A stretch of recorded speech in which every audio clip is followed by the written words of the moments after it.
Do you think our trade relations, which are anyway so high, are going to be more boosted because of this, and our border disputes are going to go away with this meeting? The border disputes, unfortunately, will not go away because it's a long, protracted conflict.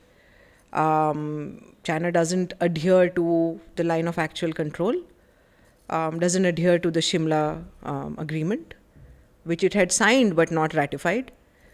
So it continues. The boundary dispute just goes on and on and on. And we try a lot of mechanisms. We've been trying from the time that we got independence, 1947, and then, but none of that has really worked. And why it has not worked is to do with how China sees it. It's not like, heavens forbid, even if India were to say that please take the territory, they disputed, it's yours. That's not going to happen. But hypothetically, even if we were to do that, do you think China is going to end at that?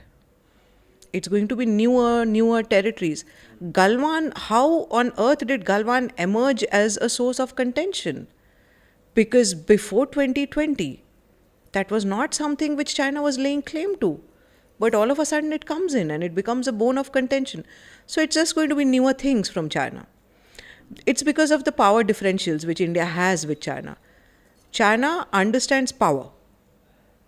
And in the simplest of terms, understands only power. If India can negotiate from a position of power, things will be different.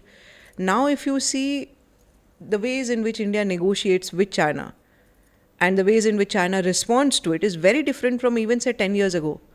It's because, touchwood, India's economic powers is increasing, India's diplomatic stature is increasing, and so on. Unfortunately, the boundary dispute, I don't see it getting resolved very easily. Even this agreement, we are calling it an agreement. It's actually just a restoration of our patrolling rights. It is not a resolution of the boundary dispute. We are calling it an agreement. What is China calling it? China is calling it a solution. The usage of words is very important. A solution can be temporary, is temporary in fact, a temporary fix. An agreement is binding, it's long. So that shows our hopes. We are calling it an agreement and hoping that China also thinks in the same terms. But China does not. Even their leadership, Xi Jinping, has said that in principle, China agrees to it. What is in principle? Right? So this had to be done. So it was done from China's side. Why did it do it at this juncture? Maybe we can talk about that. Our economy, are we opening up the economy again all over to them? As of yesterday, we've slapped more tariffs on some Chinese goods because Chinese companies regularly violate our economic trade laws inside of India. They don't adhere to laws and norms. When you operate in a country, you have to adhere to the norms. China does not do that. We are among the countries which slap the highest number of tariffs at the WTO on China. Why do we do that? China violates our laws. Last week also we had slapped tariffs on them. So unless China gives us that respect on the ground, in the political realm, in the economic realm, things are not going to be okay because it's about mutual trust, equality. So I hope Prime Minister Modi's team, and I'm sure they can read between the lines and they will make the decisions according to in terms of diplomacy. But what you said, I have 2 points to add to it. 2 reasons why China would want to, collaborate with us and be at peace with us now, to show that they're at peace. One could be that they know how big of an economy we are in terms of doing business. The other one, which is more important, maybe you can add to it as well, is we recently attended the Quad in the US, which was the other 3 members, Australia, Japan, and US, was trying to make it a anti-China kind of sentiment within the group. But India would stand and said that this is an economic development group, and that's what we're going to stand as. Do you think this is one of the reasons why China is seeing us in a positive light at the moment as well? The first reason, yes, definitely yes. China's economy is faltering. While China might say its economy is growing at 4% or something, independent analysts who can give you facts and statistics as opposed to this black box of data which happens in China, it's not growing at more than 1.2%, right? India's is growing at roughly, last quarter was 8%. They would want to leverage. India's, as stated by the IMF, India has the highest growth rates in the world right now. We have positive demographics and so on. China would want to leverage India's market. But there are these strongholds against Chinese investments, because China wants to invest in the sensitive sectors of Indian economy. Why would a rational state like India allow that? Especially when we are in a conflict, especially when China doesn't respect our economic laws and so on.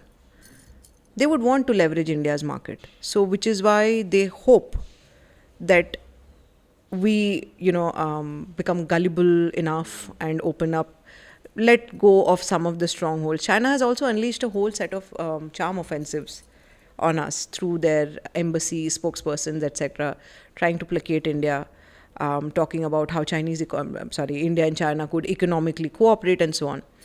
US and EU are slapping tariffs left, right, and center on China. US and EU have been the biggest markets for China, also because they are, the industrialized global north countries which have more absorption, traditionally have had more absorption capacities for Chinese goods. But if you just look at electronic vehicles, US has slapped 100% tariffs on them, right? Similarly, similar figures for EU as well. Is it just the EVs that they have tariffs on? Solar panels as well, a long list of products from China. So China needs alternative markets. Where can it look to? It can look to the biggest market, the biggest emerging economy with the highest growth rates in the world, which happens to be India.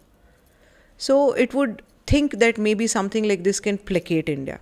But again, look, these are two different things. The military domain is the military domain.